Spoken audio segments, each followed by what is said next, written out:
Sveiki laidos Agro ambasadoriai žiūrovai. Aš esu Kornelija Jasiūnaitė ir šį kartą kviečiu tikrai išskirtiniai istorijai apie Budreckių šeimos skirtingų kartų sinergiją ūkyje. Ši šeima puoselėja ūkininkavimo tradiciją nuo pat senelio, o dabar į jo veiklą skirtingai įsitraukia visa šeima.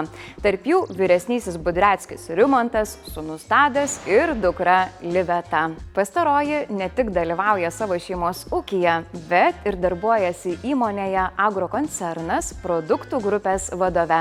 Su ja pirmiausia ir keliaukime susipažinti bei pasižvalgyti po kasdienę jos darbo aplinką.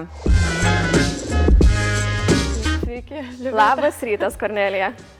Tai malonu, kad atvykote į Agrokoncerną. Kviečiu pasižiūrėti mano darbo vietą. Ačiū labai, keliaujam.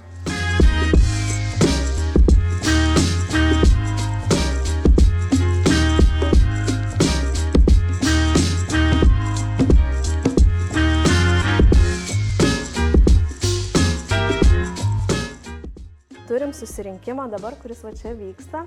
Turėsim netrukus produkto pristatymą.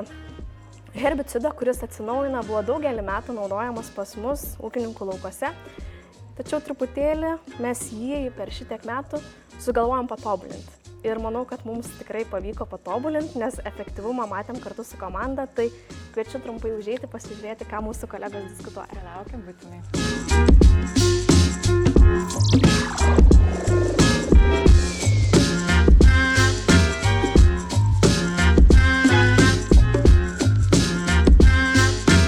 Kornelija, kviečiu užeiti į mano darbo vietą ir pasižiūrėti, kaip atrodo mano darbo vieta iš arčiau. Kiekvieną dieną. Kiekvieną dieną. Agrokoncernas turėtų netrukus įkelti ir naujienlaiškį, kurį gali skaityti visi mūsų ūkininkai prie to naujienlaiškio rašymo. Kažkada skaičiavom su kolegomis, iš tiesų prisideda 12 žmonių. Čia skaitom savo pranešimus ūkininkams ir turim renginius, kur būtent ir dalinamės tais tom aktualijom, kas per metus, pavyzdžiui, vyko žemės ūkį arba kokios yra tendencijos. Vienas iš mūsų darbų yra tas, kad mes vedam lauko dienas. Važiuojam į laukus, pasakojam būtent, kas aktualu tą savaitę pas ūkininką laukose, kokie buvo priimti sprendimai, ką reikia patobulinti, kokius sprendimus kitus priimti kitiems. Susirenka tikrai daug žmonių, pasiemam augalus, paprašom dar prieš tai ūkininko naudotą technologiją, kad būtų aišku, kokie sprendimai buvo padaryti.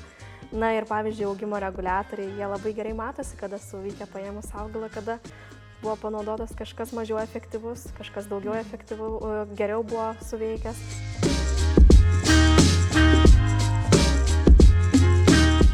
Čia yra mūsų tyrimų ir inovacijų centro bandymų laukeliai, kur būtent ir aš pati ateinu dažnai pasižiūrėti, kiekvieną praktiškai penktadienį, o kartais ir dažniau, ateinu pasižiūrėti, kaip augalai auga, kokia yra situacija, kokia yra būklė, kad žinočiau informaciją, ką galiu dalinti su savo komandos nariais, kas vyksta pas mus babtuose, kokios yra tendencijos.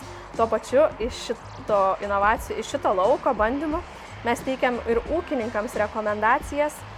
Čia organizuojam savo didžiasias lauko dienas. Birželio mėnesio pabaigoje tai sukviečiam visus ūkininkus iš visos šalies, kad ūkininkai pamatytų, vis dėlto mes darom labai daug bandymų. Na ir kitoj pusėje kitais metais praplėsim savo veiklos kryptį, tai turim dar vieną bandymų lauką. Labai daug investuojame į bandymus, būtent tam, kad įsitikinti, kaip vietinėmis sąlygomis veikia produktai, koks yra efektyvumas. Atėjome į laboratoriją, kur irgi karts nuo karto aš čia apsilankau, pasižiūriu, kaip yra atliekami dirvožemio vertinimai, nes šiuo metu mes tyriam dirvožemius. O savo dirvožemį yra labai svarbu pažinoti, nes tu žinai tada, kokius sprendimus ten priimti ir kiek yra maisto medžiagų, ko trūksta, nes dažnai, kad būna tiesiog, jeigu nežinai savo dirvožemio, tu treši, kaip pasakysiu liaudiškai, šakies. Viską darai iš šakies, žinai savo poreikių, žinai tiesiog bazę ir treši iš šakies. Tai čia mes ir siekiam išsiaiškinti, kas yra dirvožemė ir čia būtent yra paruošti mėginiai magnio nustatymui. Ir tokiu būdu atlikę tyrimus, parengėm ataskaitas ir žinom, ko reikia tam dirvožemiui.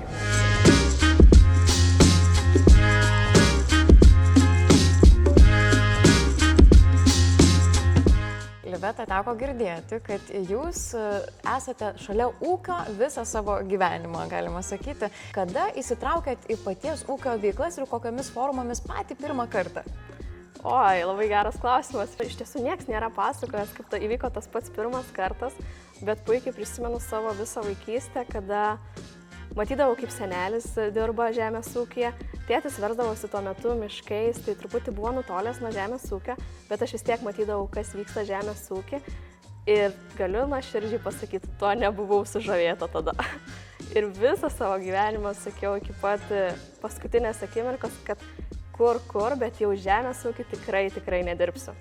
Nes mačiau, kaip iš tiesų sunkus darbas yra tam žemės ūkį. Ir tuo metu, prieš 20 kokį metų, tas žemės ūkis nebuvo toks modernus, kaip yra šiandien. Tikrai šiandien jau tas žemės ūkis labai modernus. Galim pasidžiaugti, kad ir tas darbo krūvis yra kiek pasikeitęs. Ir ta technika modernizavosi, o seniau viskas buvo visai kitaip, tik kai matydavau savo senelį, tai sakiau, ne, jau aš žemės ūkį tikrai nedirbsiu. Galės visi kiti, bet ne aš. Ir įvyko paradoksas mano gyvenime. Tai kada įvyko tas persilaužimas toksai? Tai tam žemės ūkio veikloje aš visada dalyvaudavau, tai tam reikėdavo padėti, paimti, atvežti. Ir mano žaislas pagrindinis būdavo vienas iš tokių, kada ateinu į sandėlius, pasiemu replės ir su repliam žaidžiu. Tai tada gal sakyčiau, po truputį formavosi tas perversmas, bet jis iki pat paskutinės akimirkos, kada reikėjo pasirinkti savo studijų programas, aš sakiau, kad stosiu į politiką, man labai patinka diplomatija ir iki šiol patinka. Ir sakiau, kad tikrai stosiu ten, bet tą pačią paskutinę akimirką, kada turi pateikti į sistemą duomenis, sakiau, kad vis dėlto gal reiktų pagalvoti apie tą žemės ūkį. Ir tada žemės ūkį antroje vietoje buvau įrašęs.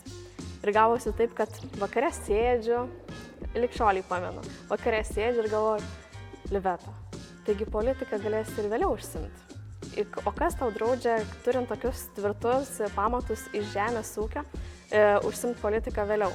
Taigi geriau sustiprink savo pamatus, geriau daryk tą, ką tu darai iki šiolei, kas tau patinka ir tave žavi, stok į žemės ūkį ir ties tuo tobulėk, jeigu norėsi kažkada gyvenime galėsi ir nueiti tą politiką.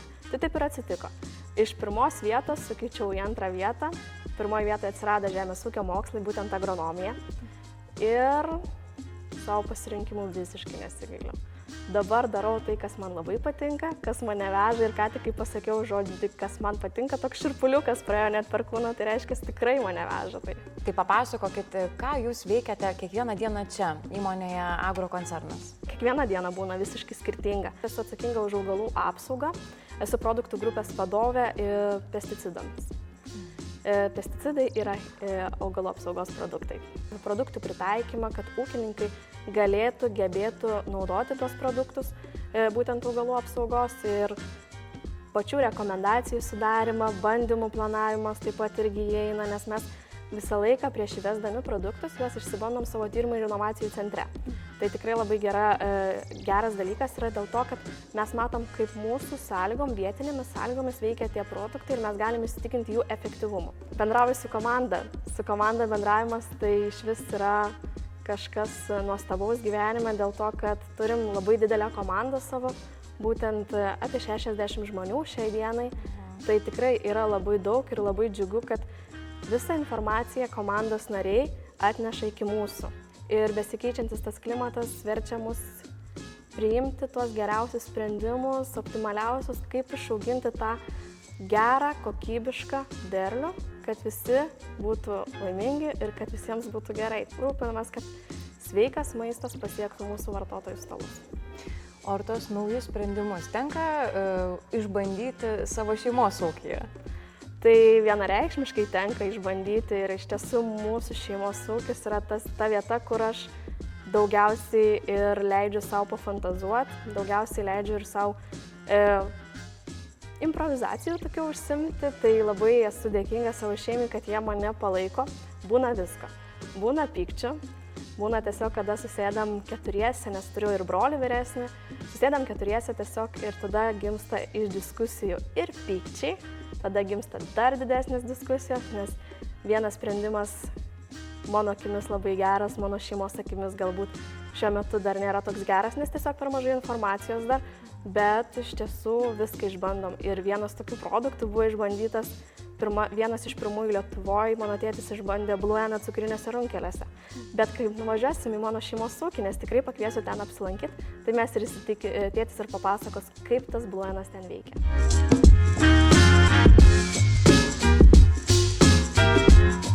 Liveta, labai dėkoju Jums už ekskursiją. Čia aprodėte, kaip atrodo Jūsų kasdienybė, kiekviena vieta, kiekviena erdvė, kurioje dirbate. Dabar labai įdomu pamatyti, kaip Jūsų šeimos ūkis atrodo, kur irgi praleidžiat nemažai laiko.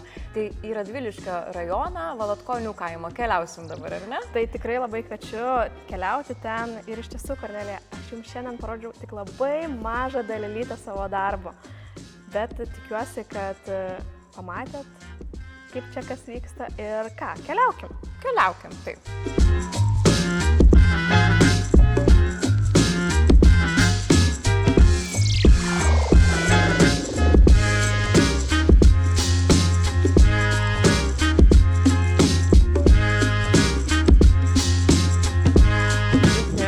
Labą dieną. Malonu labai čia pasislankytis. Tai Rimantai, pirmas įspūdis iš karto atvykus į Jūsų sodybą, tai aišku, viskas tikrai be galo gražiai, čia viskas atrodo pilna gėlių, tai kas čia taip išpuoselėjo tą ir kas tiek turi laiko tokiom grožybėm? Nu, puoselėjom visą šeimą. Visą šeimą puoselėjom, viską mastom visi kartu. Ne aš vienas, ne žmona, čia visi esame keturiese, sūnus, dukra. Žmona ir aš, tai čia mes susėdam prie bendrą stalą. Vienas sako taip, kitas sako anaip, bet pasidarę nusprendžiam vis vien tą galutinį sprendimą, kad reikia mums to, reikia to. Nu ir darom. Buvo pirmas čia dalykas už tvoros, yra baseinas pirmas padarytas mūsų su Liveta. Tai buvo visko ir, atsiprašant, ir košė apsimėtim. Bet viską patys savom rankom. Grinai viskas savom rankom. Viskas grinai, į trinkelį sudėtų savom rankom, ir pavisinę savom rankom pastatytą, į pirtį savom rankom, grinai. Ūkį perėmėte net kelios tos kartos, tai papasakokite apie Jūsų šitą tikrai jau tokią gilę, labai svarbią vertybę šeimos. Kada atsirado, kas pirmasis pradėjo užsiimti šitą sritimi? Nu, atsirado šitas ūkis, kai viskas buvo kolūkio laikais. Pradėjo ardytis, pradėjo tvarkytis, tėvukas pirmą žemę pasimė 20 hektarų, nuo tos 20 hektarų pradėjom ūkininkauti. Nupirko tą sodybą, atėjome į tą sodybą 93 metais čia gyvent. Šitos sodybos nieko nebuvo. Buvo čia, toje vietoje, kur stoja mažiukas namelis. Ant aslos, aslo viduj asla, vanduo užšaldavo, vaikus augindavom, turėdavom karvių, pilnas tvartas būdavo. Nu, bandėm kiptis viskuo.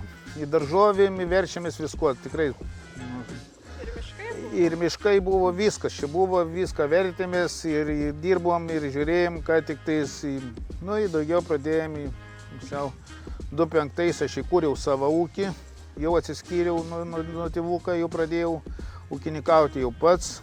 Senelis pirmas pradėjo pas mus ūkininkauti, tada gavosi iš paskos, kad ir mūsų šeima įsijungė į tą ūkininkavimą, tada ir lygiagrečiai ir tėčio brolis, mano dėdė irgi ūkininkauja, tai mes puoselėjom tą būtent ūkininkavimo tradiciją, kad jinai nenyktų ir mums tos vertybės visas labai yra artimos, labai svarbios ir tuo pačiu visą šeimą įsitraukiam. O ką konkrečiai čia auginate?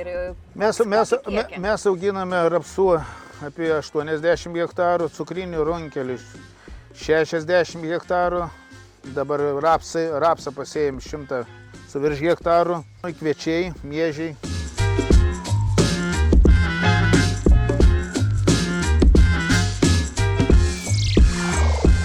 Na, kaip jūs spėjate viską, nes aš žinau, kad ir ūkį turite, ar ne? Ir čia sodybą gražią, ir dar prisidedat nemažai prie visos šitos vietinės bendruomenės veiklų. Iš 4 metus buvau kadenciją, buvau seniūnaičių bendruomeniai visą tenai. Daugiau, neteko palikti rinkimai, kai sakant, vyksta, buvau neišrinktas, bet taip visą laiką prisidedu prie bendruomenės, prie paramų, ne vien bendruomenės, bet į aplinkų čia darželiai ir būna ir moterų toks ansamblis yra prisidėjęs. Nu, kur kas, kaip, kai sakant, paprašo, ten prisidedam. O kiek jums pačiam atlieka laiko savo hobiams, jeigu tokių turite? Mes hobį turim, pagrindas yra mūsų hobis medžioklė. Tai parodysime, į to trofėjus turim tikrai nemažą sumedžiotą. Kai einam į šitą medžioklę, einam į bukštelį atsisės, tai aš atsipalaiduoju, atrodo, kad daug idėjų tada susikaupė. Tai visas trofėjus sukabintas, dar ir ne visas, dar ir kitose kambariuose yra, ir namuose yra. Tai čia... Čia net šviestuvai, sakėt, jūsų darbo rankų taip, yra? Visas šviestuvai yra. Jo, su trofėjais visas. Kėdės irgi yra padarytos, čiut ne su trofėjaus. B raidę Budreckai. Ir ant kiekvienos kėdės. Jo, matau. Tai yra kėdžių padarytas, nežinau, kad visiems susėstų draugai, yra kėdžių 36 padarytas, dėl ko mes taip darėme, aš pats nežinau.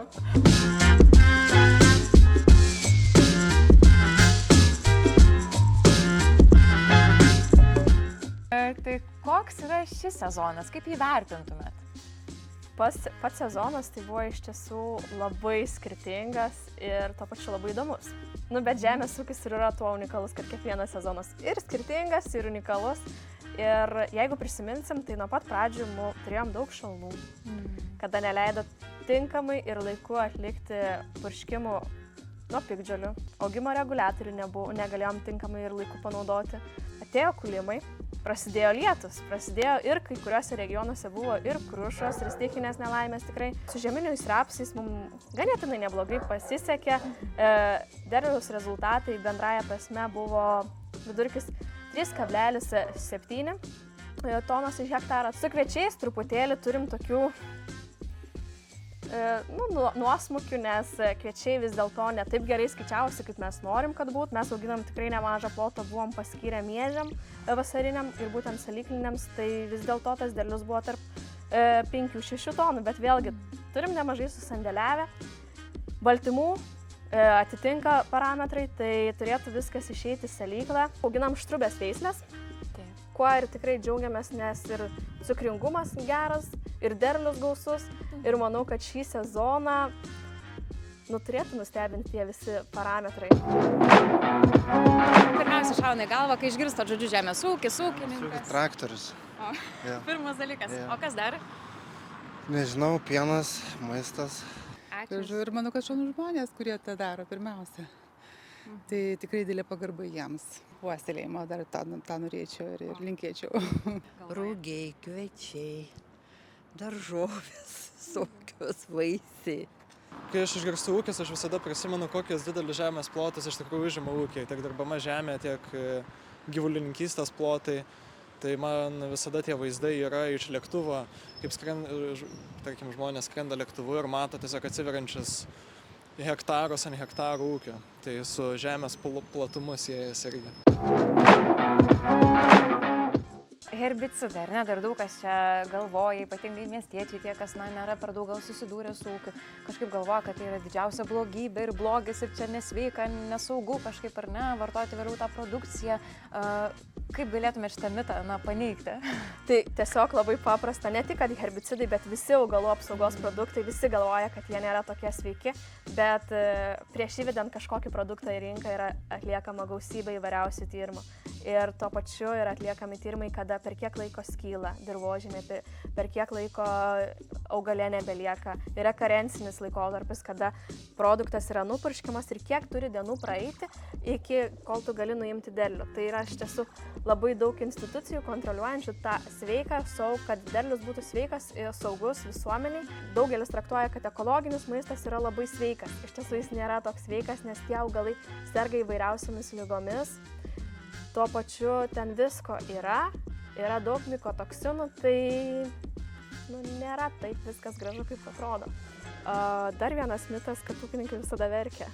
Dar vienas mitas, kad žemės ūkį gali dirbti tik ūkininkų vaikai. Tikrai taip nėra. Ir mes šiandien lankėmės ofise, kur daug įvairiausių sričių specialistų dirba ir jie dirba žemės ūkyje. Pradedant teisininkai gali dirbti žemės ūkyje. Finansų skyriaus visas departamentas irgi žmonės, kurie nėra ūkininkų vaikai, bet dirba žemės ūkyje.